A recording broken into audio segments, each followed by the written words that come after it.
Hello guys! Ayan, magandang buhay. Ayan po. At ngayon ay di ko alam kung ano kakainin ko to, pero ito may naisip ako. Pink. Bang. Ding. Ayan. Ice cream lang naman. So cute. Kasya ba? May spoon pa oh. Social. Ayaw ko ng spoon na yan.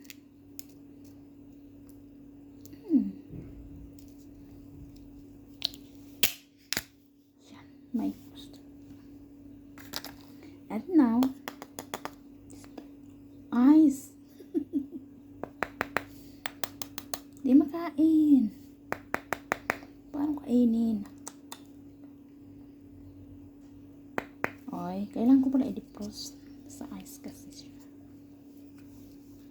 Sige, mamaya ka na lang kita kainin. Lagay ko muna sa ref. Nagutom ako kaya napaisipan ko paano ko kainin pala to. Ice. Cannot eat Pero buksan ko na siya. Wala na makakaagaw. Sabihin ko akin yan. Bukas na Wala. Kutsara na lang kainin. Anyway guys, thank you so much.